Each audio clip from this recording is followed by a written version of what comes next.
আমার স্নেহের ছাত্র ও ছাত্রীরা, এখন আমি তোমাদের জন্য উচ্চ মাধ্যমিক চতুর্থ সেমিস্টার বাংলা বিষয়ের হলুদ পোড়া গল্পের প্রশ্ন ও উত্তর নিয়ে এসেছি।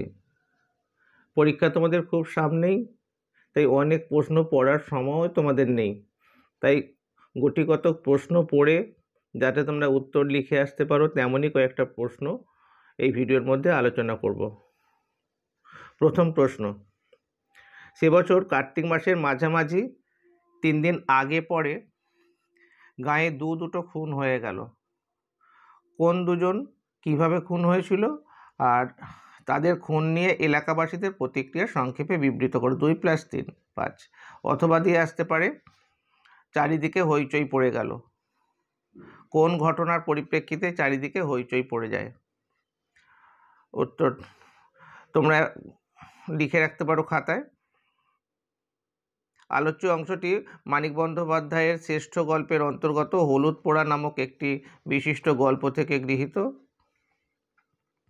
ভৌতিক সংস্কারকে নিয়ে লেখা মনস্তাত্ত্বিক এই গল্পে যে দুজনের খুনের কথা বলা হয়েছে তাদের মধ্যে প্রথমজন হলো মাঝবয়সী জোয়ান পুরুষ, যার নাম বলাই চক্রবর্তী। সমাজে সে অত্যাচারী বলেই পরিগণিত। তাকে কেউ বা কারা খুব সম্ভবত লাঠির আঘাতে মাথাটা আটচির করে মৃত্যু নিশ্চিত করে গাঁয়ের দক্ষিণে ঘোষেদের মজা পুকুরের ধারে ফেলে গিয়েছিল।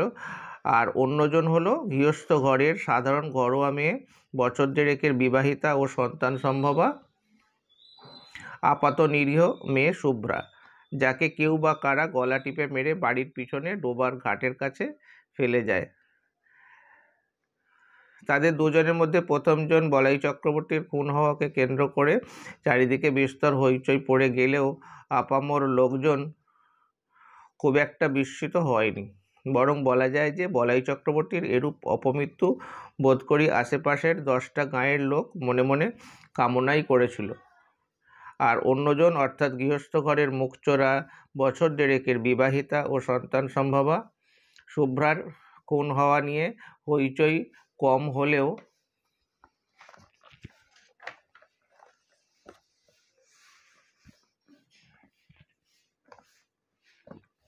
মানুষের বিস্ময় ও কৌতূহল ছিল অন্তহীন।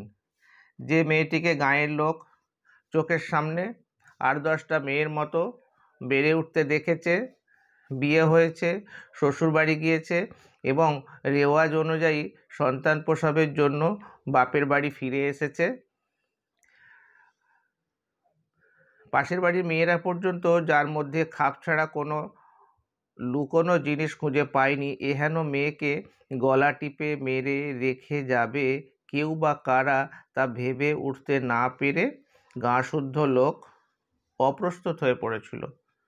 তবে অজপাড়া গাঁয়ে দুটো খুনের মধ্যে একটা কাল্পনিক যোগাযোগ ঘটিয়ে নানা রসালো কাহিনী সৃষ্টি হবে এবং মুখে মুখে জল্পনা কল্পনা দেখা দেবে, সেটাই স্বাভাবিক। আর এক্ষেত্রেও তার ব্যতিক্রম ঘটেনি। আমরা পরের গুরুত্বপূর্ণ প্রশ্নে আসছি।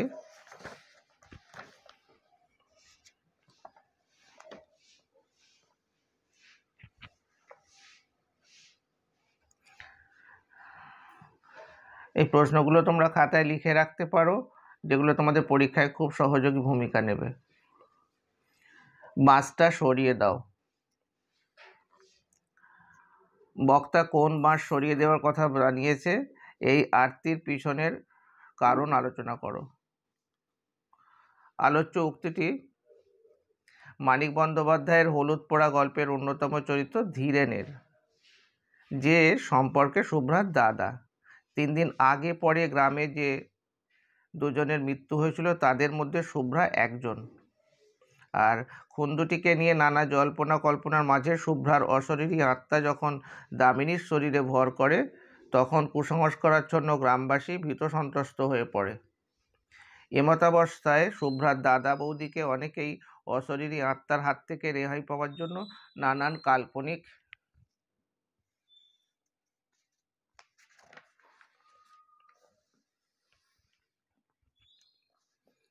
পরামর্শ দিতে থাকে। গ্রামের খেন্তি পিসি কাঁচা বাঁশের দুদিক পুড়িয়ে অশরীরী আত্মাকে প্রতিহত করার কথা বলে। ধীরেনের স্ত্রী শান্তি বাড়ি ও ডোবার ঘাটের মাঝে সেই বাঁশ পেতে রেখেছিল। এখানে ওই পেতে রাখা বাঁশটির কথাই বলা হয়েছে। খুন হওয়ার 21 দিনের মাথায় নবীনের স্ত্রী দামিনীর ওপর যখন আত্মা ভর করে এবং কুঞ্জগুণিন যখন দামিনীর মুখ দিয়ে বলিয়ে নেয় যে সে শুভ্রা এবং বলাই খুড়ো তাকে খুন করেছে, তখন বোনের এই কাল্পনিক কেলেঙ্কারির জন্য যুক্তিবাদী ধীরেনও নিজেকে দোষী ভাবতে শুরু করে। প্রতিদিনের জীবন থেকে সে যেন নিজেকে সরিয়ে নিতে থাকে। মনের মধ্যে ক্ষোভ ও বিষাদ এতটাই প্রভাব ফেলে যে মাঝে মাঝে সে নিজেই অন্যমনস্ক হয়ে পড়ে, নয়তো তার কেমন যেন একটা কষ্ট হতো। বোন শুভ্রার আত্মাকে নিজের সঙ্গে সংযোগ স্থাপনের সুযোগ করে দেবার জন্য ফেলে রাখা বাঁশ ডিঙিয়ে সে ডোবার মাঠের দিকে চলে যায়, কিন্তু কিছুক্ষণ পরে ফিরে এসে অদ্ভুত বিকৃত গলায় তার নিজের নাম ধরে ডাক শুনে স্ত্রী শান্তি এসে দেখে তার কাপড়ে ও গেঞ্জিতে কাদা ও রক্ত মাখা এবং চিবুক থেকে রক্ত গড়িয়ে পড়ছে। মাটিতে শোয়ানো বাঁশটুকু সে পার হতে পারছে না। তার মধ্যে তখন অশরীরী আত্মা ভর করেছে এবং তাকে নিয়েই সে বাড়িতে প্রবেশ করতে চায়, আর সেই জন্যই সে তার পথের বাধা পোড়া বাঁশটিকে সরিয়ে নেওয়ার জন্য আরতি জানিয়েছে। এই গল্পের 3 নম্বর ইম্পর্টেন্ট প্রশ্ন। তবে তোমাদের জানিয়ে রাখি, চ্যানেলে নতুন হয়ে থাকলে অবশ্যই তোমরা চ্যানেলটিকে সাবস্ক্রাইব করে নিও। তোমরা কোন পাঠ্যাংশের ভিডিও পেতে চাও কমেন্ট বক্সে জানিও। দাওয়াটি যেন স্টেজ। কোন দাওয়ার কথা বলা হয়েছে? দাওয়াটিকে লেখক স্টেজের সাথে তুলনা করেছেন কেন, তা ঘটনাক্রম অবলম্বনে বর্ণনা করো। প্রশ্নোক্ত অংশটি মানিক বন্দ্যোপাধ্যায়ের হলুদ পোড়া গল্প থেকে গৃহীত। সদ্য খুন হয়ে যাওয়া বলাই চক্রবর্তীর ভাইপো নবীনের স্ত্রী দামিনীর ওপর অশরীরী আত্মা ভর করে গুণিন ও গ্রামবাসীদের মতে আর কি। ধীরেন ডাক্তার যাকে খাপছাড়া অসুখ বলেছে, আর এই আত্মা ভর করা বা খাপছাড়া অসুখ দূর করতে আসে এলাকার নাম করা গুণিন কুঞ্জ। সে এসেই উৎসুক প্রতিবেশীদের উদ্দেশ্যে বলে, ভর সাঁঝে ভর করেছেন, সহজে ছাড়বেন না। তারপর সে সকলকে দাওয়া থেকে উঠোনে নামায় এবং মন্ত্র পড়ার সাথে সাথে জল ছেটাতে থাকে, আর দাওয়ারই একটা খুঁটিতে দামিনীর এলো চুল শক্ত করে বেঁধে দেয়। নবীনের এই দাওয়ার কথা বলা হয়েছে। স্টেজ বা মঞ্চে প্রধানত কোনো নাটক বা দৃশ্য অভিনীত হয় এবং স্বাভাবিকভাবে নাটক দেখাকে কেন্দ্র করে দর্শকদের সেক্ষেত্রে আগ্রহের অন্ত থাকে না। এক্ষেত্রে নবীনের দাওয়ায় তার স্ত্রীকে নিয়ে অশরীরী আত্মা যে ভর করার অজুহাতে কুঞ্জ যে কাণ্ড কারখানা বাঁধিয়েছিল তা নাটকের চেয়েও কোনো অংশেই কম নয়। কুঞ্জগুণিন ইতিমধ্যে দামিনীর চুল দাওয়ার খুঁটিতে বেঁধে দিয়েছিল। এখন সে এক পা সামনে এগিয়ে পাশে সরে পিছু হটে, সামনে পিছনে দুলে দুলে দুর্বোধ্য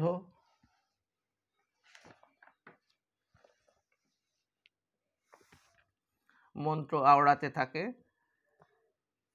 মালসাতে আগুন করে তাতে শুকনো পাতা শিকড় ইত্যাদি পোড়াতে থাকে, আর উৎকট গন্ধে দামিনীর আর্তনাদ ও ছটপটানি ধীরে ধীরে কমে আসে এবং বোঝা বোঝা চোখে কুঞ্জর দিকে নিস্পন্দ হয়ে তাকিয়ে থাকে। তখন কুঞ্জ একটা হলুদ পুড়িয়ে দামিনীর নাকের কাছে ধরলে তার সর্বাঙ্গে শিহরণ বয়ে যায়। তখন কুঞ্জ তাকে বলে, কে তুই? বল, তুই কে? প্রশ্ন করলে সে বলে, আমি শুভ্রা গো, শুভ্রা। এবং তাকে যে বলাই চক্রবর্তী খুন করেছে সে কথাও সে বলে। মন্ত্রমুগ্ধের মতো দাওয়ার চারপাশে দাঁড়িয়ে থাকা 30-35 জন নারী পুরুষ কুঞ্জর এই অশরীরীকে নিয়ন্ত্রণের দৃশ্য দেখতে থাকলো। কুঞ্জ যেন তার আমদানিকৃত জ্ঞান বুদ্ধির অতীত রহস্যকে সহজবোধ্য করে যে উপস্থাপন করছে তা ভয় ডর ভুলে সকলেই প্রত্যক্ষ করতে থাকে। যা জ্ঞান বুদ্ধির অতীত দেওয়া যেন নাটকের এক স্টেজে পরিণত হয়। ভিডিওটা শেষ পর্যন্ত দেখার জন্য তোমাদের অসংখ্য ধন্যবাদ। ভালো লাগলে অবশ্যই বন্ধুদের মাঝে শেয়ার করে দিও। আর কোন পাঠ্যাংশের প্রশ্ন উত্তর বা আলোচনা পেতে চাও অবশ্যই কমেন্ট বক্সে জানিও।